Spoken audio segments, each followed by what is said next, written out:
حضرت حاتم عصم رضی اللہ تعالیٰ عنہ، اس کو حضرت امام غزالی نے ایک رسالہ ایھا الولد کے نام سے ایک رسالہ چھاپا ہے۔ حضرت امام غزالی کے حوالے سے خط کا جواب اس پر منسوب ہے کہ آپ فرماتے ہیں حضرت حاتم عصم نے 30 برس حضرت شقیق بلخی کی صحبت پائی،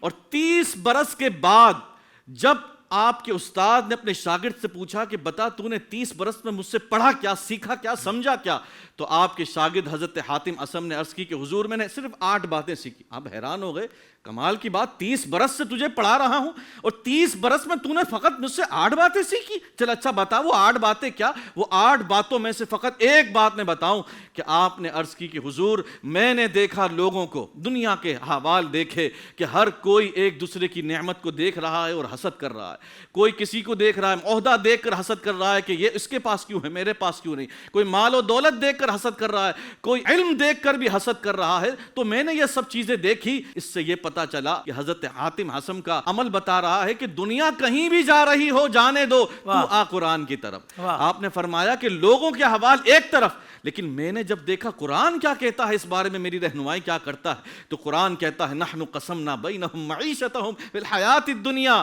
ہم نے دنیا کی زندگی میں لوگوں کو جو کچھ دیا ہے وہ ہم اس کے تقسیم کار کرنے والے ہیں، ہم اس کو دینے والے ہیں۔ تو آپ کے شاگرد حضرت حاتم عصم فرماتے ہیں استاد صاحب بس میں نے سمجھ لیا کہ لوگ جہاں جاتے ہیں جائیں، یہ ساری تقسیم میرے رب کی طرف سے ہے۔ اب اگر میں کسی کے عہدے، کسی کے منصب، کسی کے علم، کسی کے فن پر میں اگر کوئی حسد کرتا ہوں تو گویا میں رب کی تقسیم پر حسد کر رہا ہوں، گویا میں رب کی رضا پر راضی نہیں ہوں، گویا کہ میں اس میں مداخلت کر رہا ہوں۔ اور تو اور یہ حسد ایسی چیز، حضور نے فرمایا لا یجتمع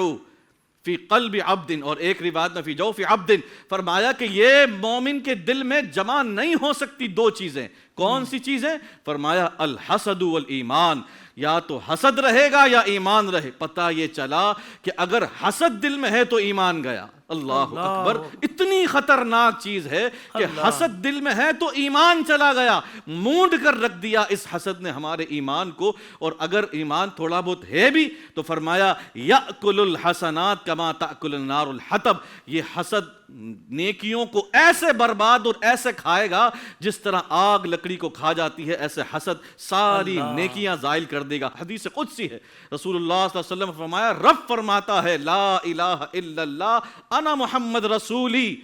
میں رب ہوں، میں الہ ہوں، میرے سوا کوئی معبود نہیں، اور میرے محمد صلی اللہ علیہ وسلم یہ میرے رسول ہیں۔ اور آگے فرمایا وَمَن لَّمْ يَسْتَسْلِمْ بِقَضَائِي، اور جو میری قضا پر راضی نہیں، وَمَن لَّمْ يَصْبِرْ عَلَىٰ بَلَائِي، اور جو میرے آنے والی مصیبت پر، بلاؤں پر صبر نہیں کرتا، وَمَن لَّمْ يَشْكُرْ عَلَىٰ نِعْمَائِي، اور میری نعمتوں پر شکر ادا نہیں کرتا۔ 3 چیزیں ارشاد فرمائی، اور آگے کیا فرمایا غور کیجئے گا، فرمایا یہ سب چیزیں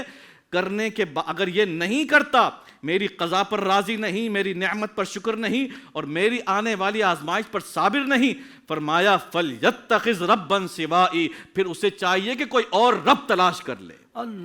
کوئی اور رب تلاش کر لے۔ اتنی سخت وعید اس پر آئی تو گویا حاسد ایسا ہے کہ رب کو وہ رب ہی نہیں مانتا۔ اللہ ہمیں ایسی اعتقادی نفاق سے، ایسی بے عملی سے، اللہ سب کو اس سے محفوظ و معمون کرے۔